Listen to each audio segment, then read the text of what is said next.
Voilà le fil de mes pensées. Ma famille, mon business, les factures, le planning des enfants, mon business, les clients, les courses, la bouffe, le ménage, le linge, les mails, mon business. Mais pourquoi les journées ne font que 24 heures? Et moi dans tout ça? Putain, mon cerveau va exploser. Bienvenue sur le podcast de Boss Équilibré, le podcast des entrepreneurs aux mille et une vies. Je suis Marie-Pierre, coach en organisation et entrepreneur depuis presque toujours.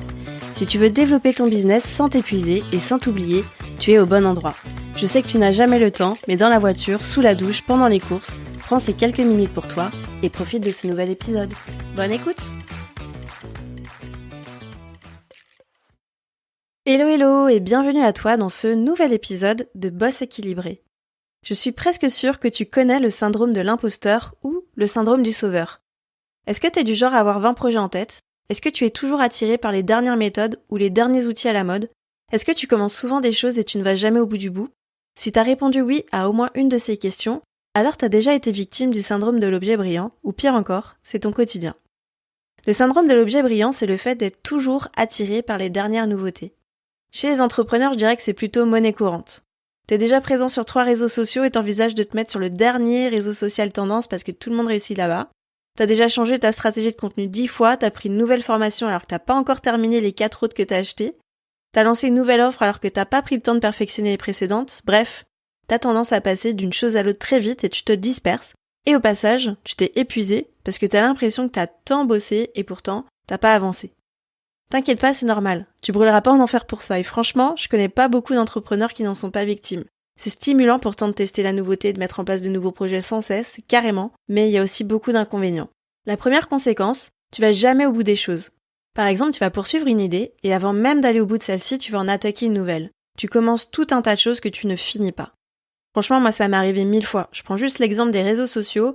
J'étais sur Insta, après je me suis dit, oh tiens, je vais aller sur LinkedIn, après je vais essayer TikTok, et laisse tomber l'énergie que je perdais à chaque fois à recommencer un truc de zéro. Parce qu'en plus, chaque plateforme a ses spécificités et clairement c'était impossible de donner 100% de moi-même sur ces réseaux différents. Deuxième conséquence, tu ne récoltes jamais le fruit de ton travail parce que tu ne te concentres pas sur ta zone de génie. Typiquement chez moi, l'exemple des formations en ligne. Toujours en quête de nouvelles compétences et de nouvelles connaissances, le temps que je passais à me former sans arrêt et sans stratégie, c'est le temps que je ne passais pas à me consacrer à mon expertise et à ce que je sais faire de mieux, et donc au développement de mon chiffre d'affaires.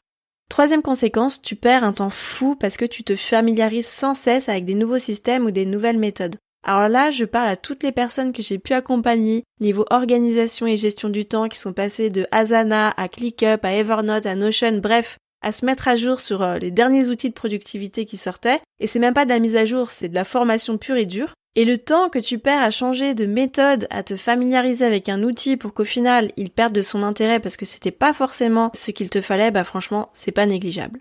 Quatrième conséquence, tu perds aussi de l'argent. Soit t'en dépenses trop dans des achats qui sont pas forcément réfléchis, comme des outils, du matériel, des formations, soit t'en gagnes pas assez parce que tu passes plus à l'action sur ce qui est important.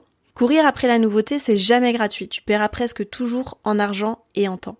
À ce stade de l'épisode, j'ai vraiment envie que tu prennes du recul et que tu sois ok avec tout ce que tu viens d'entendre. C'est normal et c'est humain, ce syndrome de l'objet brillant. T'es passionné, t'as envie de donner tout pour ta boîte et l'essentiel, c'est que t'aies conscience de ce syndrome de l'objet brillant et que tu puisses aussi en identifier les causes. Parce qu'en réalité, c'est toujours la cause de quelque chose de plus profond. Soit un manque de clarté dans ta vision et tes objectifs, soit un manque de confiance en toi, soit carrément la peur de l'échec.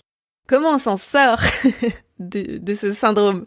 Premièrement, distinguer le vrai besoin de l'objet brillant. Comment faire pour savoir si l'objet soudain de nos désirs est justifié ou non? Soudain. Si c'est soudain, c'est que tu ne le désires pas depuis longtemps. Donc, si soudainement te vient en tête une merveilleuse idée pour ton business, alors qu'elle ne t'est jamais apparue à l'esprit lorsque tu as réfléchi à ta vision et tes objectifs, c'est que c'est peut-être pas au service de ton business. Si la fameuse formation que tu as subitement envie d'acheter en un clic suite à cette offre irrésistible qui dure que 24 heures ne correspond pas à un besoin immédiat et urgent qui te paralyse dans ton quotidien, alors c'est qu'elle n'est pas forcément nécessaire à l'instant T.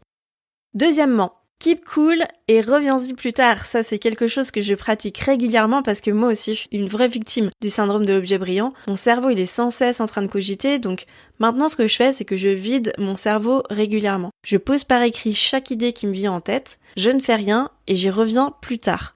Franchement, 80% du temps, je me relis et je me dis qu'en fait, c'était de la merde. Enfin, sans aller jusqu'à dire que c'était de la merde, c'est surtout que j'aurais certainement perdu du temps et de l'énergie dans quelque chose qui n'était pas dans ma vision et dans mes objectifs. Troisièmement, garde bien en tête que tout vieillit, tout est éphémère. Ça va tellement vite dans notre société, tout change. Courir après des objets brillants, c'est une course sans fin. Il y aura toujours des nouveautés. Regarde l'iPhone, t'as toujours envie d'acheter le nouveau. Quand tu l'as, tu sais que t'as le meilleur téléphone que tu pouvais avoir, genre le best, et pourtant, 1 an après, t'es déjà convaincu qu'il faut que tu achètes le nouveau parce qu'il est encore mieux. Ce qui me permet d'enchaîner avec le 4e point, capitalise sur ce que tu as déjà. Peut-être que t'as pas besoin d'acheter le dernier iPhone et peut-être que tout ce dont tu as besoin, c'est d'apprendre à explorer toutes les fonctionnalités de celui que t'as déjà. Et peut-être que tu n'as pas besoin d'acheter une nouvelle formation, peut-être que tout ce dont tu as besoin, c'est de passer à l'action et d'appliquer les conseils de celles que t'as déjà suivies. Peut-être que t'as pas besoin de nouvelles stratégies pour faire grandir ton entreprise, peut-être que tu dois juste chercher à faire fonctionner celles que tu as déjà mises en place. Voilà, tu l'as compris, le syndrome de l'imposteur, c'est pas si simple que ça.